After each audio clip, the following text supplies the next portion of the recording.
I play cello, so I started when I was 10 years old. My fourth grade teacher found out about a scholarship for children from non-musical families. I don't know how they could tell whose family wasn't musical. You had to go down to audition, and I auditioned, and I was given the choice of playing cello or flute, and I chose the cello. And the scholarship was for 3 years of music lessons. And at the end of 3 years, they gave me a cello.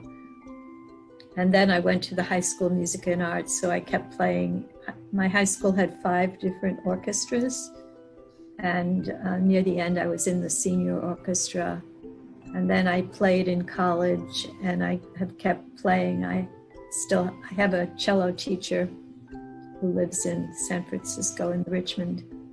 And I have one lesson every month. So I've played most of my life.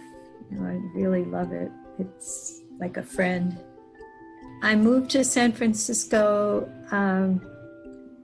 30 years ago because I fell in love with someone who lived in San Francisco.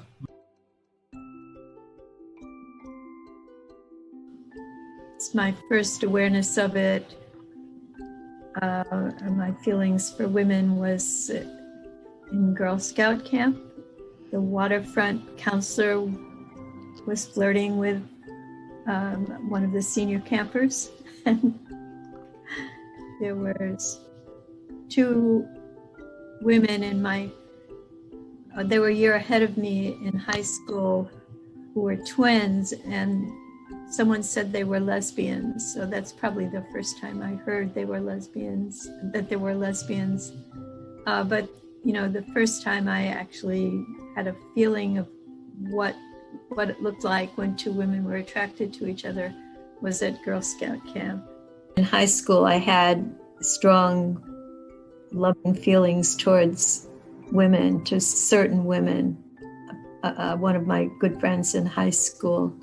It was first a matter of coming out to myself, realizing that I was drawn to women sexually and not to men. And then, meeting someone I loved, who loved me, and having that relationship. When I was in that relationship with Nora, most people who were lesbian or gay were closeted. And I didn't know anybody I could really talk to about it. So when Nora went back to school and I ended the relationship, I actually got very depressed. And what happened was my hands broke out in eczema, and I went to see a dermatologist, and the dermatologist talked to me, and he said, I think you're depressed. And I realized I really missed Nora, but I didn't trust my own feelings, that, my feelings were valid. And my first job as a social worker, I decided to do some counseling with a psychiatrist. It was very encouraged, if you do social work, to have a therapist or to, have an experience of therapy. The psychiatrist I met, who was a white male, kind of, I remember how he looked, tall. Anyway, when I told him kind of a little bit about myself, he said he thought I would be cured when I was in a stable relationship with a man. And so I started dating men. I was still drawn to women.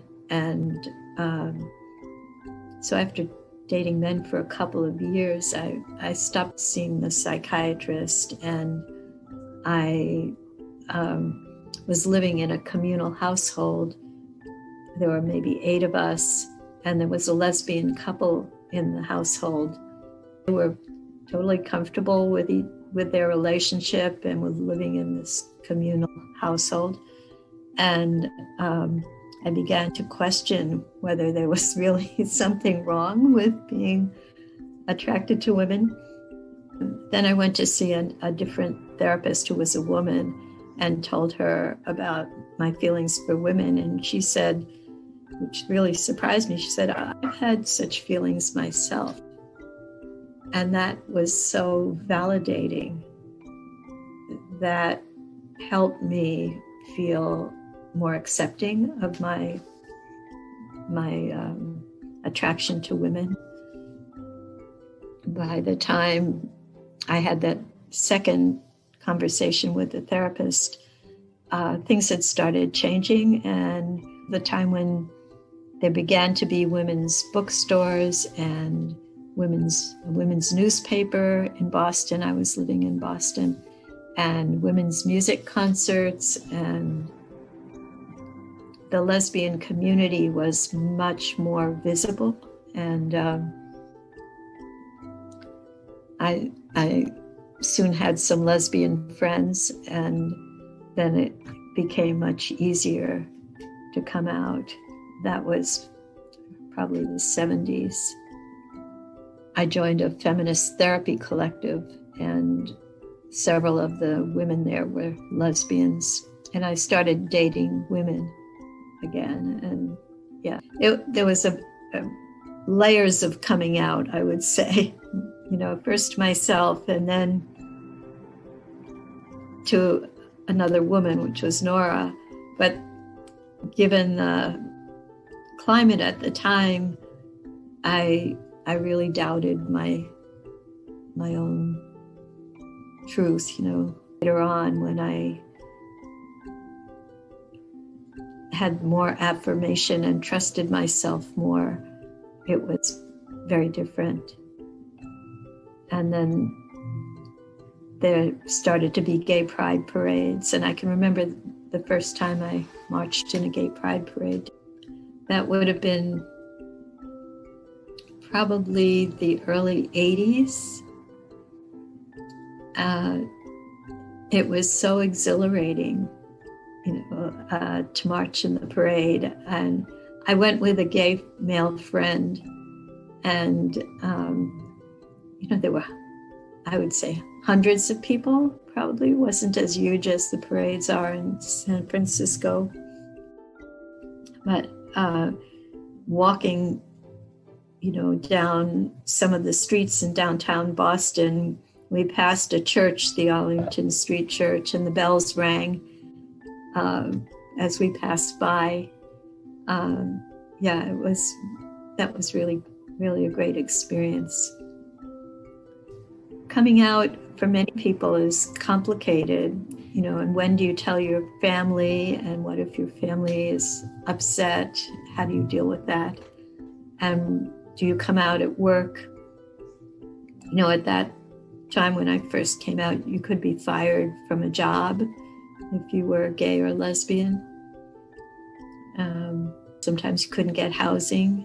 There was a lot of discrimination towards people who were LGBTQIA. Yeah.